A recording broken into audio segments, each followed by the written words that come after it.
As a child, who hasn't dreamed of a favorite doll or a teddy bear coming to life and being a very best friend forever and ever? Robert Eugene Otto had a doll who stayed with him his whole life, an artist and his muse in eccentric Key West, Florida.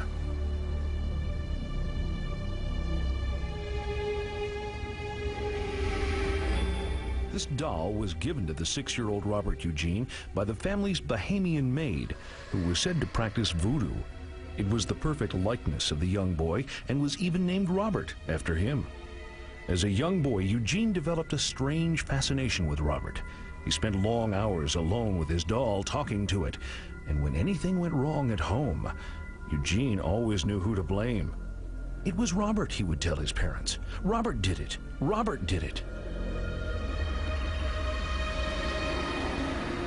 Eugene Otto became one of the most celebrated artists in this famous artists' colony. His fame grew beyond the southerly Keys, as did his wealth. He preferred to paint in seclusion, alone, indoors, and with Robert always by his side. Eugene settled down with his wife Anne here at the artist's house close to Duval Street in Key West. Robert, of course, went with them. Anne disliked the doll from the moment she first saw it. It gave her chills just to look at it, and she didn't like her husband's obsession with it.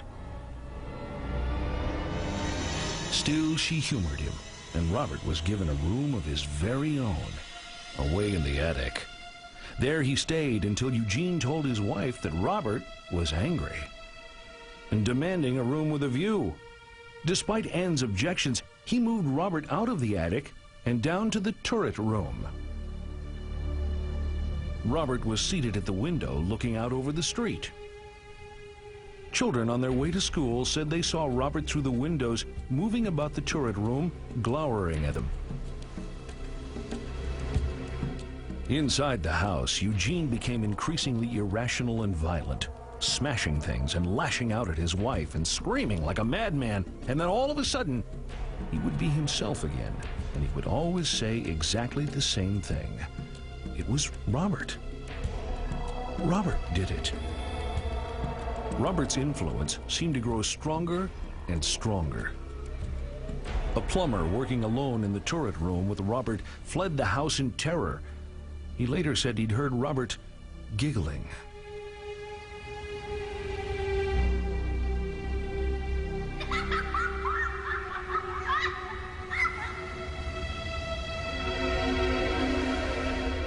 Other visitors swore that Robert's expression changed when they looked at him. Sometimes they said that he looked like pure evil. Eugene became sicker and sicker, becoming so despondent he locked himself away in the turret room until he finally died with Robert the doll by his side. Free at last, Anne fled the house, leaving Robert behind in the attic. The new owners discovered him soon after moving in. They took one look at Robert and knew that this, whatever it was something they definitely didn't want in their home. Robert ended up here, awaiting visitors in the East Martello Museum, where he holds an eerie fascination for everyone who sees him. Visitors to the museum, completely ignorant of this strange story, have been shocked as the expression on his face apparently changed before their very eyes. A psychic investigator said that Robert's soul is slowly dying, his hair turning white as he grows older.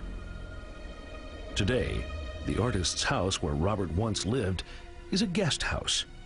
Stay a night if you will. Go ahead.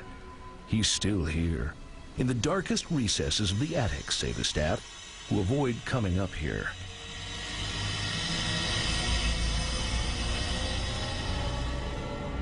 And after her death, Eugene's wife Anne appeared here too. Her ghost stalks the turret room. Anne is trapped here now with Robert, the doll.